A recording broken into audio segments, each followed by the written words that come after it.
Hello and welcome back. If you're a subscriber and you're here for the fourth episode because you click that subscribe button, you're like, man, I just gotta know more about She-Hulk. Or if you're new and you're like, hey, what was episode 4 like? I'm John Stark from MacTheMovieGuy.com, and this is my review / recap of She-Hulk Season 1, Episode 4. I did put spoilers on this video, so this is a spoiler edition. There's no real way to talk about this show otherwise, and I'm a blind film critic. So, yeah, I know a lot of people complain about things like visual effects, and that doesn't really affect me anymore. So, I have no idea. I'm thinking about story and character and that kind of thing. And let me just say, real quick, out of the way, out of the gates, I don't know who you are, Patty Guggenheim, but you are now the unsung hero of this show because I fucking loved Madison. Loved Madison. I realize it's going to be a polarizing opinion, and I think people are going to be like, what?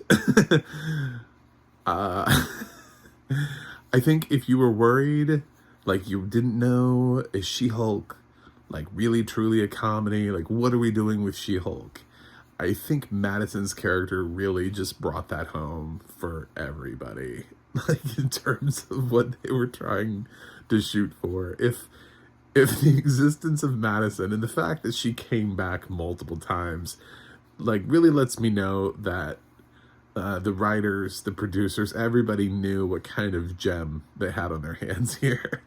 As they were, like, writing and creating the episode, maybe they saw Patty, like, in character doing her thing, and they realized how brilliant it was, and they're like, oh my god, we have to have more of this in this episode, because she's in the tag too.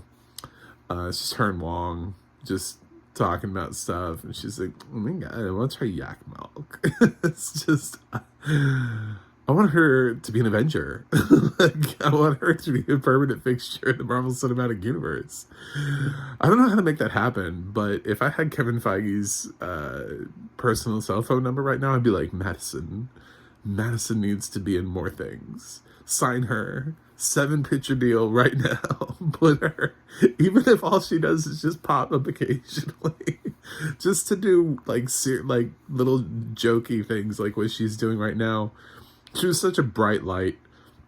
Not that I don't like She-Hulk already, but I didn't have to worry about the complicated, because when you think about the episode, there were some things where I was like, Donnie Blaze, really? Are we just screwing with the audience now? Because when I first heard it, I was like, wait a minute, is that Ghost Rider? And then I heard it again, and it was Donnie Blaze? What? I was like, are you purposely fucking with people? Are you fucking with Ghost Rider fans? Trying to get them to be like, oh, so you can't put Johnny Blaze in here, but you can put Donnie Blaze. I see how it is. So, like, yeah, there were some moments like that where I was like, what? But yeah, Tatiana Maslany, she's still impressing me. If you go back to my original episode 1 review, you'll remember that I said she was not my top choice. So the fact I'm saying that is not just me going like, ooh, I like her, and I'm just giving her unabashed praise. No, I wanted Stephanie Beatriz, who was in the running, who I still think would have worked wonderfully for the series, by the way. All things considered, I just didn't think Tatiana had this side in her, and I'm pleasantly happy to be wrong. I think she's doing a great job. So, we got a little bit of dating life on this TV-14 show, which I think some people are forgetting is TV-14 because the Marvel movies are PG-13, with Deadpool and Logan being R. So for people who are like, my kids, this is on Disney Plus. It's like, yeah, so is Deadpool. And this has a TV-14 rating on it. So I don't know what I don't know. If your kids made it through Moon Knight and now you're worried because She-Hulk carries a man to the bedroom, your priorities are misplaced. Yeah, so It's an entertaining episode. I've seen the Wong bitching online where people are like, they ruined Wong, and I was like, did they? I mean, I you know, I mean, the only thing that we've seen translate out of an MCU show like onto the big screen was a couple of references in WandaVision being in Doctor Strange and the Multiverse of Madness. Now they've transitioned stuff from the movies into the film. I mean, from the movies into the TV shows, but we haven't seen a whole heck of a lot going the other direction too much. So until we do, I'm not really that concerned about the things that happen in the TV shows being, these groundbreaking moments for how the film works. It worked for Wanda, but I don't know how much it's going to work for everybody. Obviously, it's working for Falcon because there was a Captain America 4, but I don't know that every single character or every single plot element from every single Marvel Cinematic TV show is going to make it into the cinematic universe. So anyway, just a thought. I wouldn't worry about it. People just need to sit back and enjoy things. I think it's fun.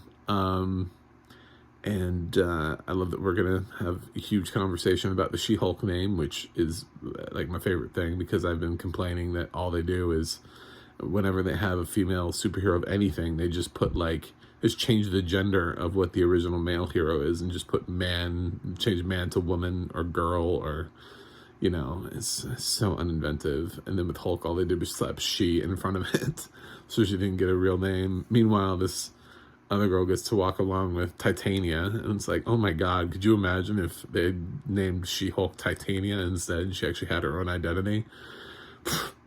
Is there a he Titania walking around? Titania Man? I don't think so. So, yeah. I liked the episode. Might be my favorite episode so far.